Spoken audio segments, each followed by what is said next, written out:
So remember I talked to you briefly, just brought the topic up, about brands and branding and all that kind of stuff. Number one, I think that term is branding is like drastically overused.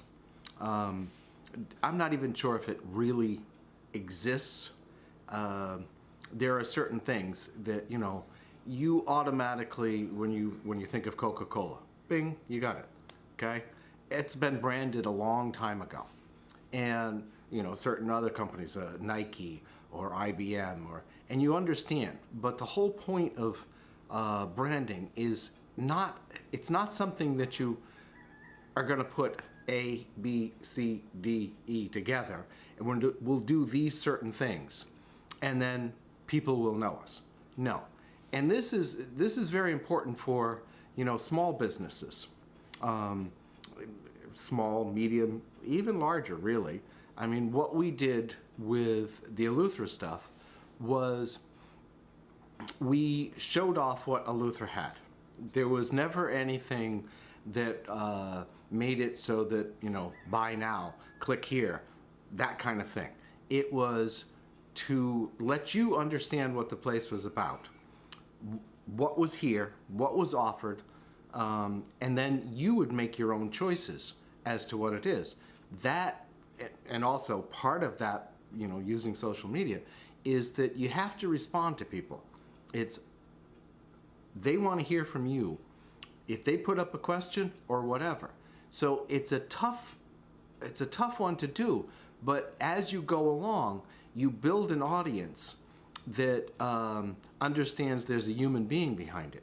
Now, as relating to small business and stuff like that, you're going to, if you're starting a small business or you've got a smaller business, it's important that people understand who you are, the people behind it. And, I've tried to convince businesses of this for ages. There's certain things that you're going to buy because whatever reason, toilet paper, that's not a really high-ticket item. Deodorant, blah, blah, blah.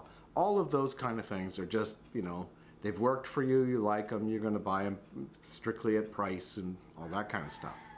But when you get into a small business who offers something different, whether it's a service or a product or whatever, those businesses have to connect with their customers in a way that differentiates them from another business. Because, there's people who sell this, and there's people who sell that same this, and there's people who sell the same this.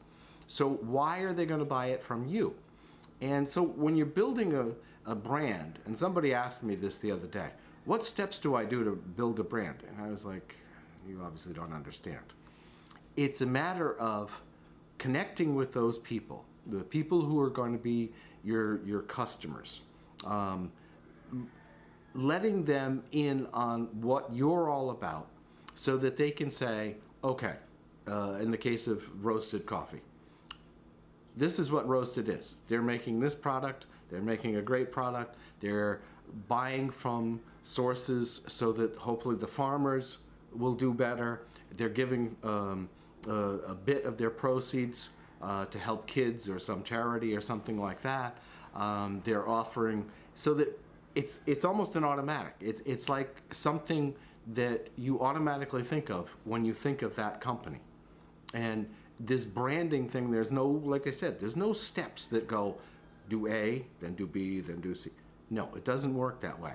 It takes a while to build it, and it has to be, for the small business owners, it has to be a very personal connection so that people understand who you are, what your values are, what you represent, what you're trying to do, the life you lead, and then those people will connect, they will or they won't connect, with you. I mean, one of the examples of, it's a great marketing ploy, and it's not really marketing, I think it's really who they are, is if you look up a company called Black Rifle Coffee Company. Black Rifle was started by military guys.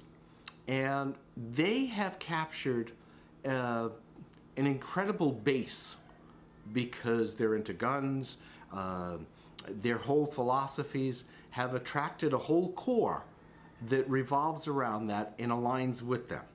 And that's what, and I mean, they're pretty good size right now. I think last year they roasted over 1 million pounds of coffee. That's what you've got to do. You've got to be able to connect with people so that they understand what you're about. And then it makes it a lot easier, because if you connect, I mean, this is pretty much like it's real life, but it's one of the things that sort of works on Facebook, is that when people connect with you, they like what you see. You know, so many people will watch and watch and watch, see what you're about, what you're doing, how you do it, all those kind of things. But once they're connected to you, they're going to recommend you to other people, their friends, because their friends are pretty much aligned with them. And that's how it tends to grow out from there, so that they understand it, they spread it, and the business does better and better. So if you don't have that type of a thing, if you're, as a business, always just trying to sell the product, buy my coffee, buy my coffee, buy my coffee, nobody's going to buy your coffee, because they don't really understand. They've got, like I've said many times, you have coffee, they have coffee, they have coffee. So why are they going to buy it from you? There has to be something that sets you apart, something that people connect with. People buy products, yes, but people connect with people. People don't connect with products. Oh, I love that coffee bean. No, that's not how it is. You may love the coffee bean, but you have come to understand what those people, the owners and everything, are about in that business. And when you get that, it develops more of a personal connection to those people. So therefore, you're also, as the customer, willing to help and support and buy their products and make comments about things. And it has that effect of growing over time. So, and it's not instantaneous. Let me tell you, it took us, 2 years, 2+ years, 2.5 years, I think, to get over 10,000 followers on Facebook. And all of that was done just by putting out no advertising, no paying for any of those people. It was all, or in fancy terms, they call it organic. It means you didn't pay Facebook to send you people. All of those people came because their friends saw it, their friends got aligned, they liked what they saw, and it has that effect of growing. Now, not everybody's going to like what you're doing. Some people are like, yeah, they're not interested in that. No, that doesn't interest me.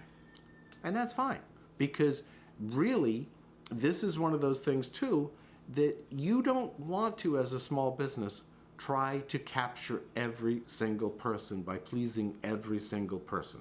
You can't please everybody. I'm sorry. It's virtually impossible.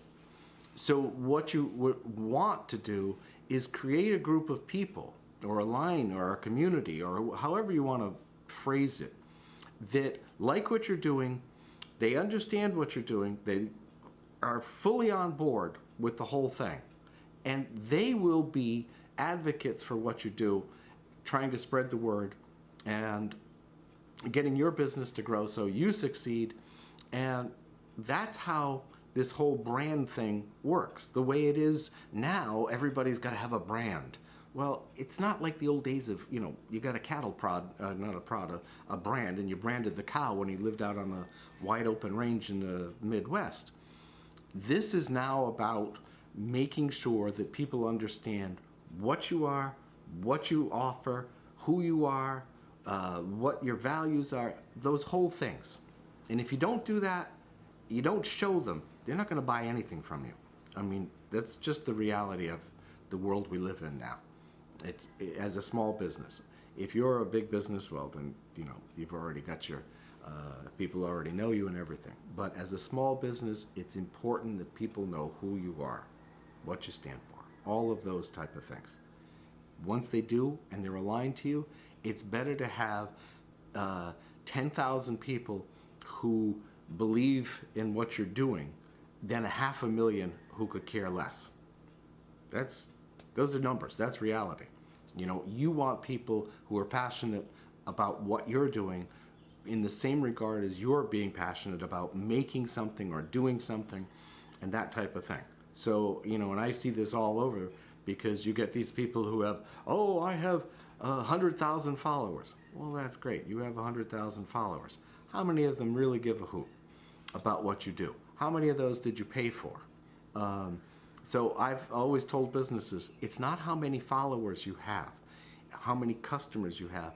It's those people, if they're going to work with you, spread your word, buy your products, that's worth more than all those followers and everything else.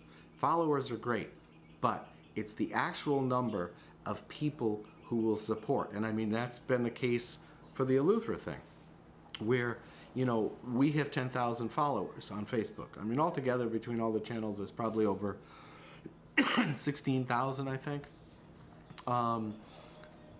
Of those, I know there's been millions of dollars that have come through Eleuthera because of that. Land purchases, home construction, people who have come on vacations, people who have coming back. I mean, we hear it all the time. So was that method effective? I'd say yeah, because of all that money that has come in. So that's the key, is you've got to not sell, basically. You're not selling anything. You offer it, but you show the advantages, you show them what's here, you show them what you have to offer, what type of people you are, it'll sell itself. I can tell you, it will. Just like Eleuthera sold itself. Unfortunately, that one didn't work out so well. But branding is a lot more than a few little simple steps. It's a long process.